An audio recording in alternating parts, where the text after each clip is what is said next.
you doing? So cute. Can we cuddle it already? Absolutely. This is Monty. Oh, Monty, hello. I don't really know how to hold a goat. Matt has brought Monty, a miniature goat, into the Bondi Clinic for a routine consultation with Chris. So sweet. Can we steal him? I brought Monty in today because when I bought him, he had a registration tag through his ear. So I thought it was time to come in and get him chipped. So he's all registered. Is that your dad? But Monty is finding it hard to make it past reception.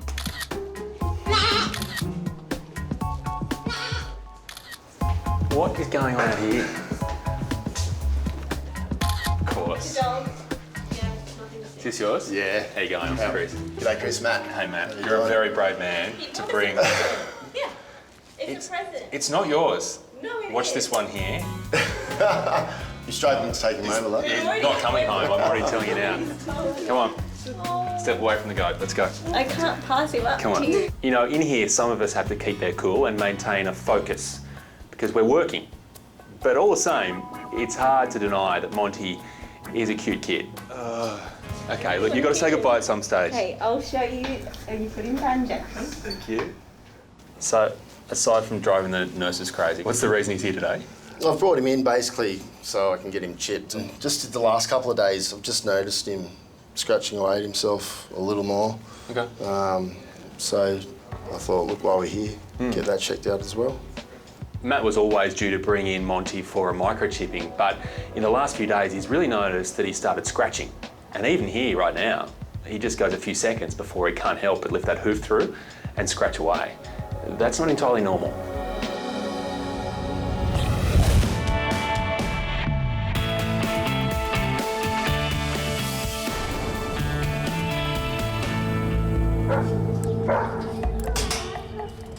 Police dog Doc is lucky to be alive after recently falling from a 3-storey building. Yeah, good luck.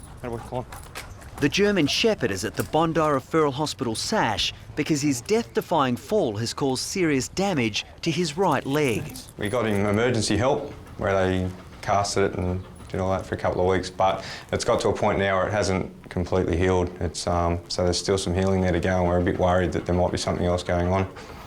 G'day. How you doing? Good. How are you? Andrew. Chris. Chris. Who's this? This is Doc. Doc. Hey, Doc. Hey, you big fella. It's very exciting, isn't it? Yeah. Hey, you've been doing high-rise jumping.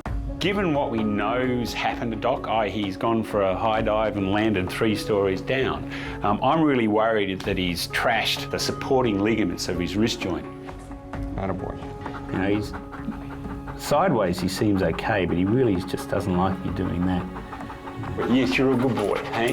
Yes, this is your sore one, I know. Yeah.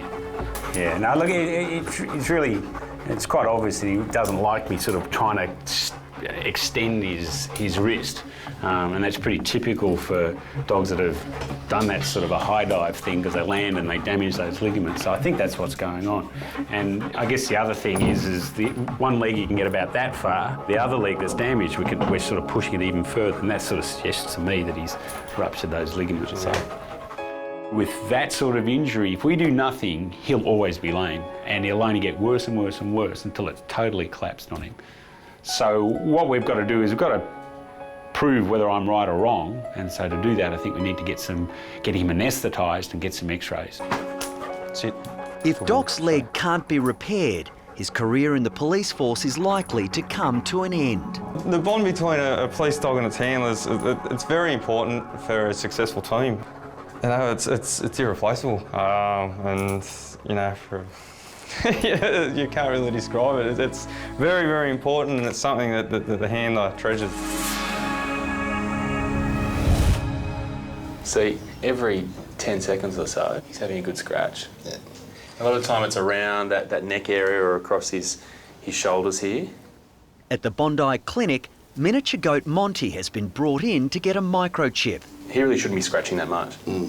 But Chris is now concerned about the kid's excessive scratching. As I part the fur on Monty's shoulders, I've got a funny feeling I know what's going on here. But rather than going for some sort of scientific test, I'm going to reach for some stationery. Let's try something with him. So, It is what it looks like. It's just sticky tape. This might look like some sort of kindergarten craft project, but using sticky tape is actually the coolest and most precise way of seeing exactly what's on Monty's skin. I've got my sample, but the fact is whatever is there is just going to be too small to see with my own eyes. We need some help with a microscope. Matt has only had Monty for 10 days, but they're already inseparable. He's fantastic. He's very affectionate. He comes with me to work and he's been getting the privileged life, I guess, for the last 10 days. He's been in, lying on the bed and he just snuzzles up to you and then it's the chewing noise I wake up to most mornings. You said you share the same bed? Yeah. Matt's chosen an interesting time to tell me about the sleeping habits of Monty and the fact that he shares the bed, because if my hunch is right, he's going to freak out when he sees exactly what's on Monty's skin.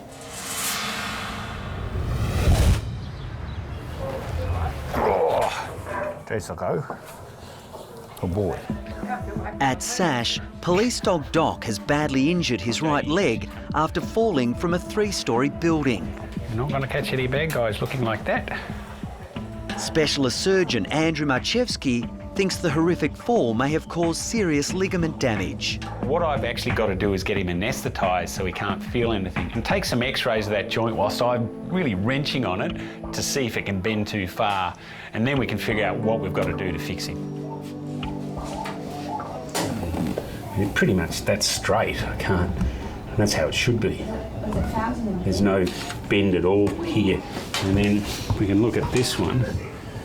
We can see how much more that bends.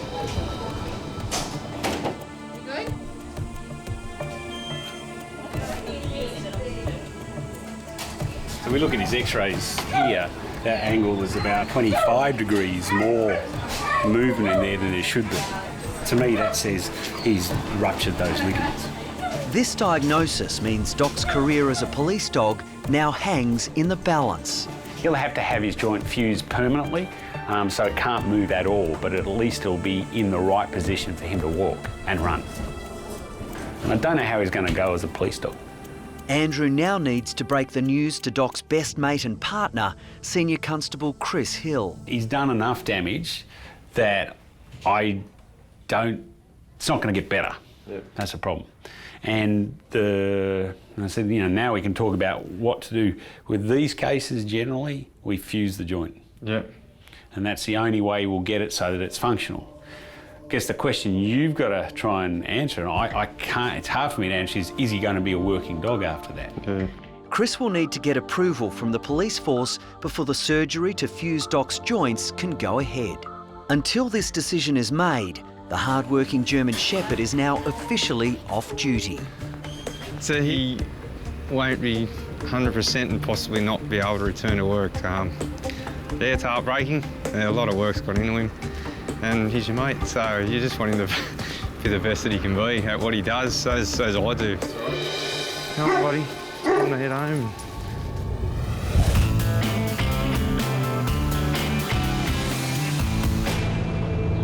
I have a feeling I know what this is and what's causing Monty to scratch. At the Bondi Clinic, Chris is analysing a sample taken from Monty's skin. It's all right, mate. The 4-week-old miniature goat was brought in to be microchipped, but owner Matt was worried about Monty's incessant scratching. You said you share the same bed? Yeah, not really by choice, but... The only reason I ask is because the thing that's making Monty itch is that dirty big louse. Wow, okay. So he's got a lot of them. Right. Now, they would have come with him. They're not something he obviously picks up Yep. in his new home. Right. They're spread between goats Yep. and between sheep. Yep. So he's off the bed straight away. Not a chance Monty will be sharing the bed anymore. I think the time's come where tough love this week. So he's going to start learning the hard rules of being a goat. So we'll give him his treatment. Funnily enough, because not too many baby goats get diagnosed with lice in city vet clinics, there isn't actually a treatment specifically for this problem. But thankfully, a dog and cat flea treatment has a drug in it that works perfectly and quickly. So we're taking care of the lice. Okay, so give me his microchip and we're done. Great.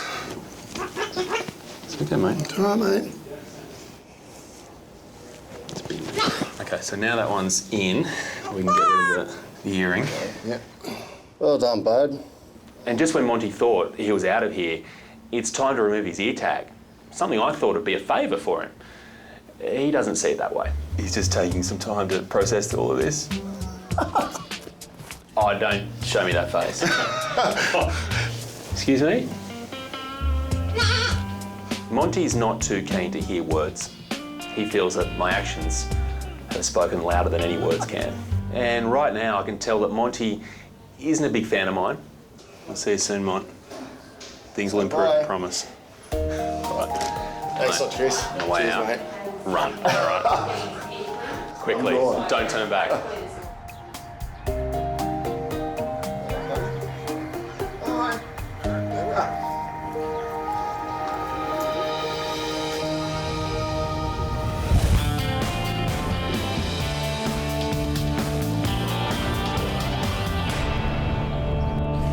Dylan, you silly boy. Why did you eat the chicken wing? I know. Marion's afternoon sitting duties have been interrupted by a trip to SASH. Xavier, Lola and I are at SASH today because this afternoon Bailey, my beagle, got into our bin and pulled out a whole stack of chicken bones, and Dylan ate them and started coughing, and turns out he's got one in his throat. So we've rushed here to hopefully get it out. So you're worried that the bone is stuck in his esophagus? That's right. He seems to have a very sore patch on his throat when you're kind of feeling around, and he doesn't like you to press on it. If Dylan has a chicken bone stuck in his food pipe, that's potentially life-threatening, because if it pierces through his food pipe into his chest, he could develop severe breathing difficulty. It's okay. Okay, so what we need to do is take an X-ray of his neck and of his chest and work out, is there anything stuck there? If it's a bone, it will be pretty obvious if it's sitting there where it shouldn't be.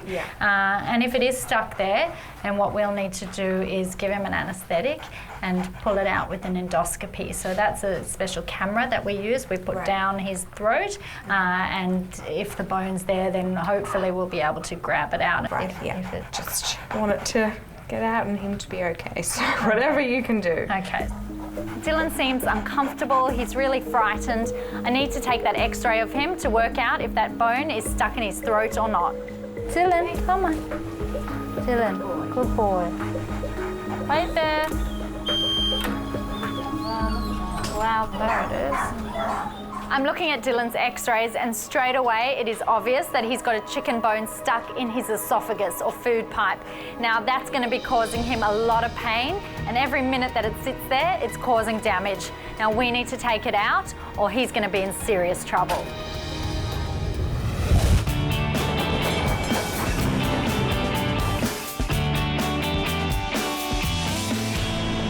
I've got a funny feeling today is going to be, well, different. Chris has been invited to the Sea Life Melbourne Aquarium for a shark encounter with a difference. Rob? Hey Chris, how are you? Hey, good to see you. Doing the same, nice to meet you. Today, as part of Rob's team, I'm undertaking artificial insemination of sharks. It's safe to say they never taught us this at vet school. It sounds like you've got an interesting day planned. We do, Chris. We'll catch a couple of these white-tip reef sharks that are just here. We'll get a male and a female, and we'll bring them up to the lock. And with the males, we'll try and extract some semen. And then after we've done that, we'll examine the female, we'll ultrasound her, and then we'll probably put the semen into her. Aquarium vet Dr Rob Jones is a world leader in shark artificial insemination. Today we're going to inseminate one of our female sharks, and the idea is that through these procedures we develop the techniques that we can then use to save the endangered shark species. The main one that we're concerned with is the grey nurse shark, which is critically endangered on the east coast of Australia, and we're down to less than 1,500 in the wild. There are only a very small number of grey nurse sharks in captivity, so Chris and an aquarium dive team will enter the main tank and capture a male and female white-tip reef shark. These sharks will be used as a surrogate species on which artificial insemination techniques can be perfected. I'm sure when I walk in here today, Rob's thinking, this has to be the first time Chris has ever caught a shark. It's not true. A little while ago, I had to pull a live shark at a Bronte ocean pool. That wasn't easy, but today I've got a funny feeling the sharks are going to be bigger and possibly more of a challenge.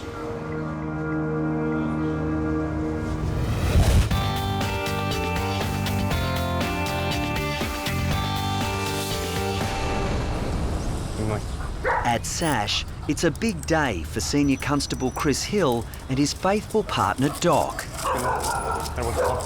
After a death-defying 3-storey fall, the German Shepherd has been given the all-clear for surgery to try and repair his severely damaged right leg.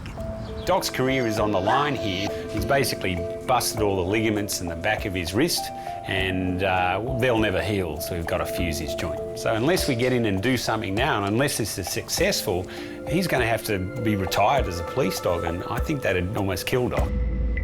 I am a bit worried now that he might have to retire at such a young age. He's only 3 years old, so he's still got a lot of work left in him, and we've got quite a good bond now. So to have to retire him and start over would be devastating for both me and him, I suppose, because he enjoys his work. He really does.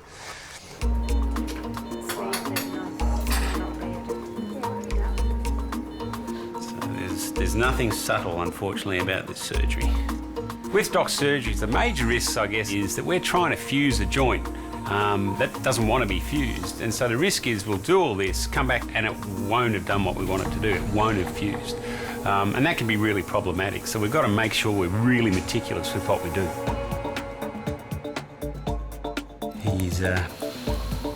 It's not a healthy joint. So basically what I'm going to do here is cut out all the joint capsule, all the joint cartilage, burr it down to bone basically. So we're going to turn this joint into just one single bone. And can we just have the suction on, please? Okay, we're just going to go to this joint here. So we've exposed his joint, so I'm looking straight at his joint cartilage. And now I'm going to start burring that out. And once we've got rid of all that, we'll pack it full of bone graft. Then we'll put a big plate across it to keep it nice and stable whilst it's healing.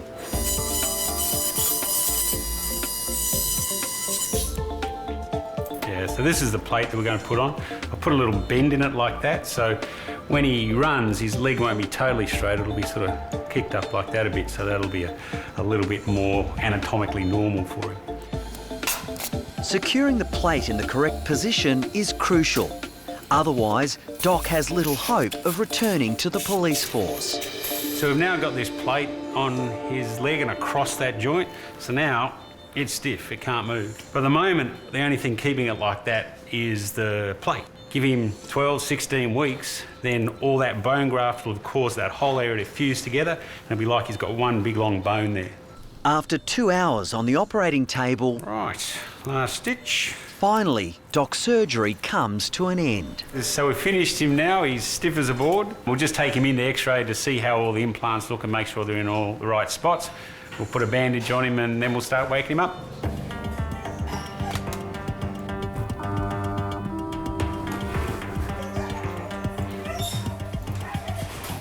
It's good so far. I'm really happy with the surgery. The X-rays look great, so everything's gone well. Now we've just got to wait for this whole thing to heal, and then we'll see if we can get him back to doing the stuff he loves doing.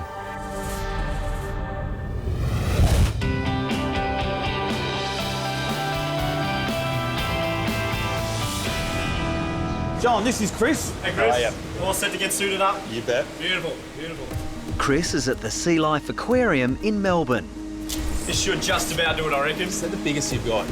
You'd stretch out. They're pretty good at stretching. He's taking part in a groundbreaking shark artificial insemination program. Fit you like a glove. Chris and a dive team led by John Lau will enter the aquarium's main tank to try and catch a male and female white-tip reef shark. I've handled a lot of animals, but when it comes to handling sharks, it's entirely different. everything is on their terms. You're in their environment, plus they're incredibly unpredictable. So today, there's going to be some tense moments. Great thing is, now I look like a seal. Sharks hate seals, right? Once they've been caught, semen will be removed from the male shark and used to artificially inseminate the female. If successful, the hope is this insemination technique can then be used to breed the critically endangered grey nurse shark. Get this on now? Yep, let's go. Once we've entered the tank, theoretically, the plan is simple. We locate the white-tipped shark. It should be sitting underneath a rock.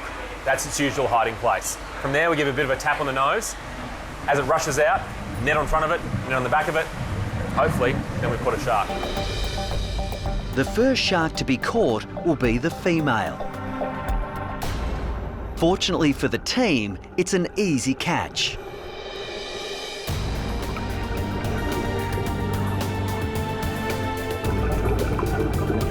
Here they come.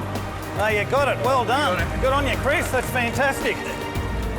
The female will remain in the holding tank until the male is caught and his semen removed. But the male shark is proving much more difficult to capture.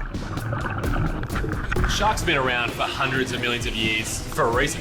They're cluey and they can almost sense when something's not quite right. This shark's no different. The moment we start to surround it, it makes a run for it. The shark darts off, but he must be caught quickly before he becomes stressed.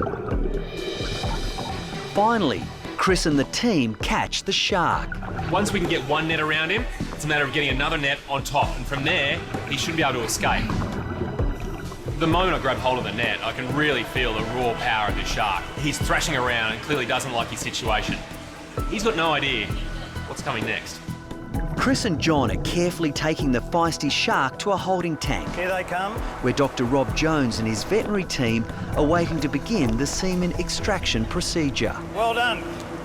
Number 2. Now that this shark is out of its normal tank, stress levels are starting to rise, so we have to move quickly. Got to move double speed. Come on, Dylan. To get this out of you, buddy. At SASH, 13-year-old Dylan is about to undergo an endoscopy to try to remove a chicken bone stuck in his esophagus. We're giving Dylan an anaesthetic right now because we're going to put a camera down his throat to have a look in his food pipe and see if we can pull that bone out. All right, let's get it out. Medicine specialist Dr David Collins has the extremely difficult task of trying to remove the bone without causing permanent damage. Dave is guiding the camera down Dylan's esophagus, and I really hope that we're not going to see any sign of blood, inflammation or trauma from this bone, because if that has happened, there could be long-term problems for Dylan.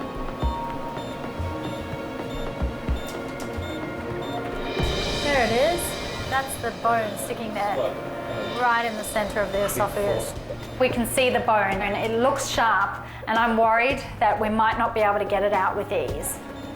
David must slowly and carefully try to pull the bone out without causing any damage. The esophagus or food pipe is a really soft muscular organ, and that sharp bone could be cutting the inside of his esophagus, which could lead to long-term scarring and potentially permanent swallowing problems. And if we can't take it out with the endoscopy, Dylan might need to have his neck cut open to have it taken out that way. I really hope that it doesn't end up going that way for this little guy. It would be a disaster. Just when you thought things couldn't get any more different, these are the examination gloves. Steel mesh. Your sharks bite. At the Sea Life Aquarium in Melbourne, Chris is about to help extract semen from a white-tip reef shark as a part of the aquarium's artificial insemination breeding program. The reason we started getting involved in this process is the plight of the grey nurse shark on the east coast of Australia. They are critically endangered. Their numbers are diminishing. They're going to be extinct in 10 or 20 years' time. Our goal with this process is to be able to be a contributing factor in saving the grey nurse shark. One question. Who is doing the act to get the sample? Yep, that would be me. Good. We'll give you the tube to put it in. Jonathan Daly will be carrying out the delicate task. Another steering net. But first, the team must catch their sperm donor.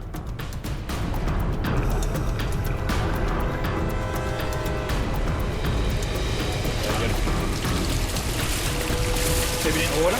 Keep it in order. You got it? Taking it out.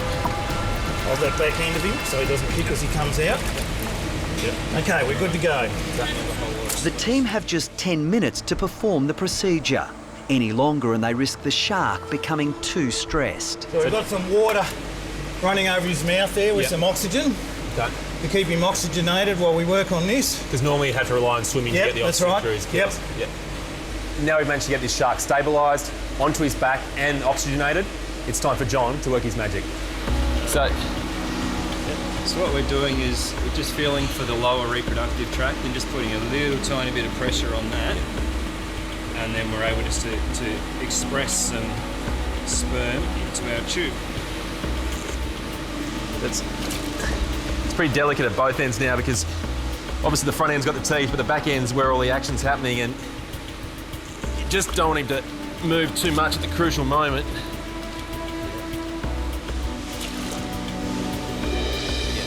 He's done. Just a tiny bit. Yeah. Yeah, wow. So it's really just a little tickle over the important part there. Yeah. And it stimulates him enough that he actually produces the sperm there. Are we done, John? Yep. We've got a good sample, that's great. Yeah.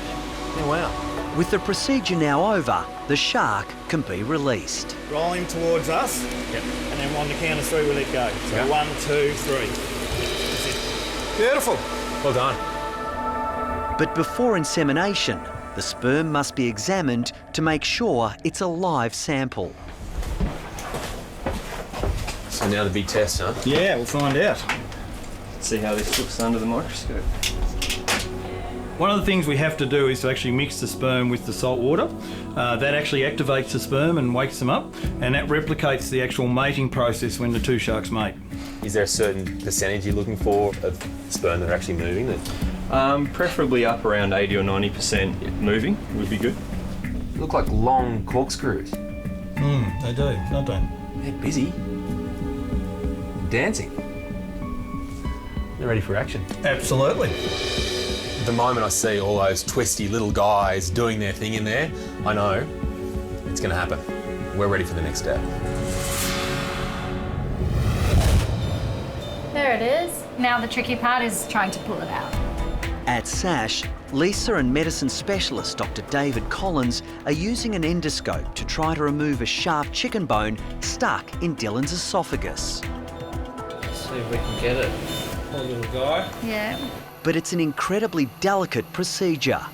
One wrong move and the bone could tear open his food pipe. We've got to move fast to get it out with the endoscopy because every minute that we delay, it's causing more and more pain and damage to Dylan.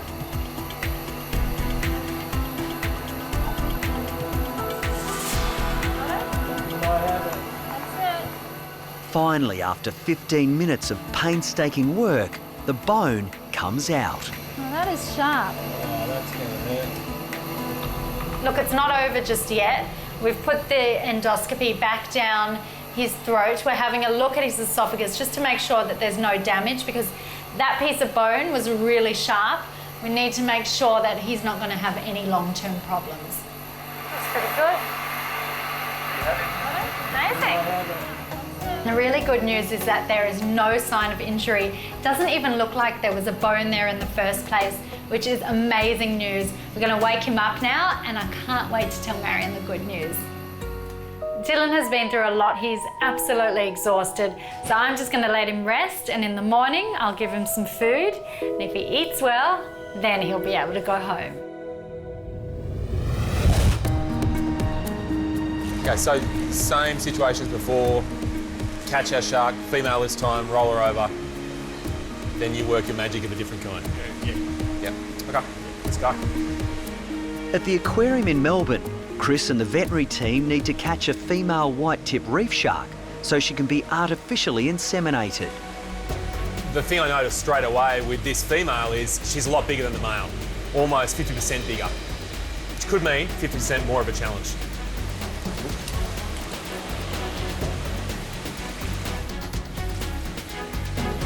Here she comes.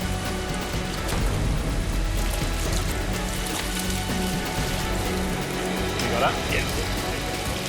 With the female now under control, the team will conduct an ultrasound of the shark's ovaries to make sure they're healthy. But they will have to work fast.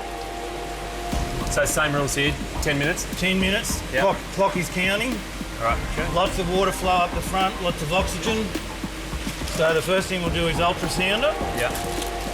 When we're working on the female, it's the same as the male. We set a ceiling of 10 minutes, and that's really for the welfare of the shark. So we're searching for the ovary now? Yeah, we're looking for the ovary. Yep. The fact is there's no point putting her through this whole procedure unless she's actually ovulated recently. If there are no eggs, there's nothing for the sperm to find. And just looking for follicles and... Yeah, egg follicles. If we can see some good ovarian development, some good egg development, then we'll be putting the semen in. Yep. Thankfully, the moment we look at the ovaries, we can see they've just ovulated. It's perfect timing. 5 minutes, all right, the clock's counting down, we've got to keep going. Right, so this is really the critical moment now. Yeah, trying to inseminate. The shark has now been held for over 5 minutes. So start by loading up the tube. Meaning that it's crucial the insemination takes place right now. Okay, she's just tensing up a bit. Okay, here we go. Yep. All right, in the right spot. With a simple push on the syringe, that's it there. That's it, there we go. The semen's gone in, she's inseminated with not much time to go. Well, there we go. We'll roll her back over. You just point her away from the wall. With the procedure now over, the shark can be released back into the tank. She's all right? Yep, she's off. Well done. Well done. Good. Good job, mate. There we go. Very good. It's definitely not every day you get to inseminate a shark, and in fact we've probably only done it a handful of times. But Chris has actually done very, very well and can be pretty proud of himself actually after today. Good stuff. Excellent. Job done. Yeah. The hope is that the shark will fall pregnant and eventually give birth to the aquarium's first ever shark pup to be born in captivity by artificial insemination. If it works, the program will help threatened shark species in the wild, in particular the critically endangered grey nurse shark. That was an anxious time for all of us, but now it's another nervous wait for 3 or 4 months before we know if it's been successful, if she's pregnant.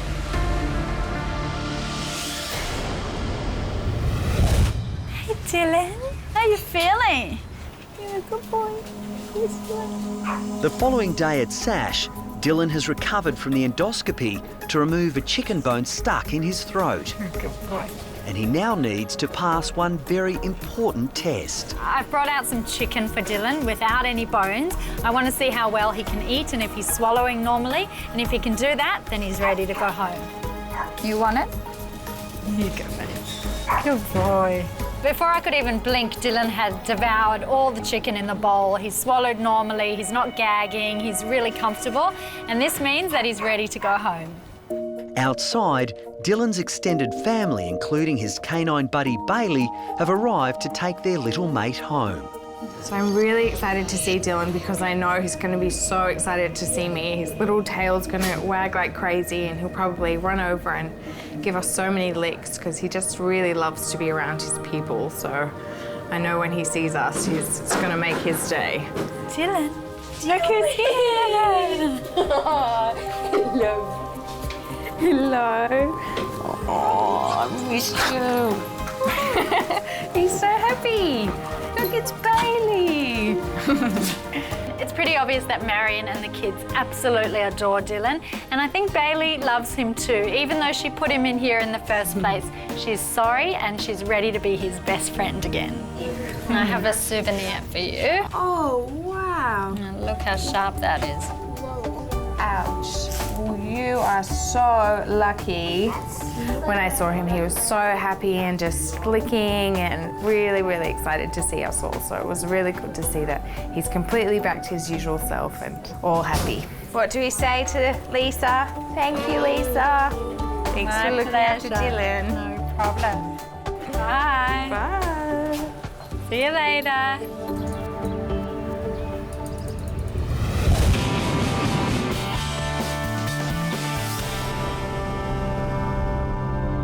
All right. Hey, Doc. How you doing? There you go.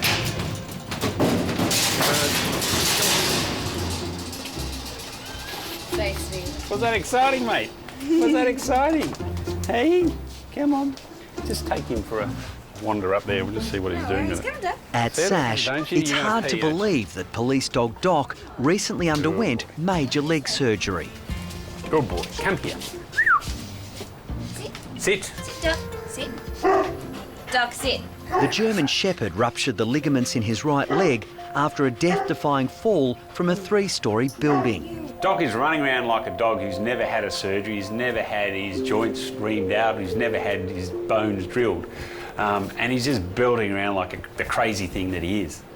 Before Andrew gives the all clear to go home, he does a final check on the German Shepherd's leg. There you are. Love. Look at that. You're just a happy dog, aren't you, mate? Really? Doc's an amazingly good patient when you consider how he runs around as a total noodle when he's on the ground. I put him up here on the table and he's just gone, okay, I'm having something done to me, and he's just let me do it, and he's just amazing. There aren't too many dogs that I don't have to sedate to do that sort of a procedure, and he's just lied there and gone, okay. He's a great dog. I mean, if the police didn't want him, I reckon I'd take him. Hey? Look at that tail, yeah. You need to... Hey, Doc. Hey, Chris is here. He says, what? Who? Doc. Waiting in reception is Doc's partner and best mate, Senior Constable Chris Hill. I'm looking forward to seeing him again, of course. You know, we spent so much time together that you're missing that element of your life when he's gone, pretty much lost, you know, without your dog. Come on, Doc, kick, go.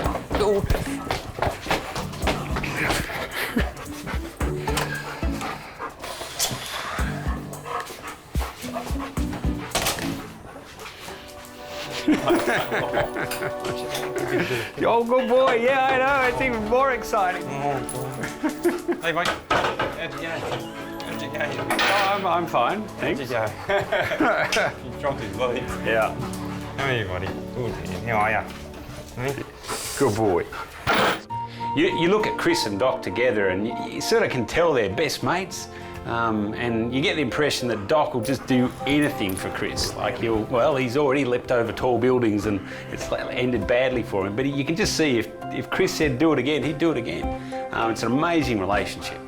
So basically the prognosis, will you be right to come back and work again, full duties, you think? Look, I've never done this surgery on a working police dog. You know, we just got to get him to heal first and then let him go and see what happens. But I think he's got to... Certainly if we hadn't have done this, yeah, no chance, he'd have had to retire him. Fair dinkum. Yeah.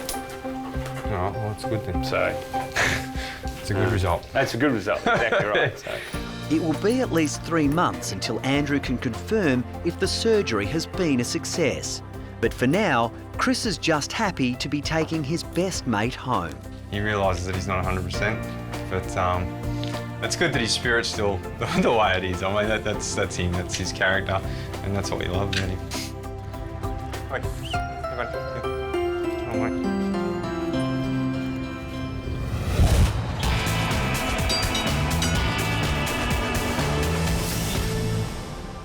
It's been 8 weeks since Chris helped out with the shark insemination program at the Sea Life Aquarium in Melbourne. So this is really the critical moment now. Yeah, time to inseminate. Okay, here we go. Yep. All right, in the right spot. With a simple push on the syringe, Yep. That's it there. That's it. There we go. The semen's gone in, she's inseminated. She's all right? Yep. She's off. Whew. Well done. Aquarium staff are yet to confirm if this shark is pregnant, but there is some good news. A baby shark in the nursery. Patricia is a small baby brown banded bamboo shark. She's the first shark born in Australia from artificial insemination.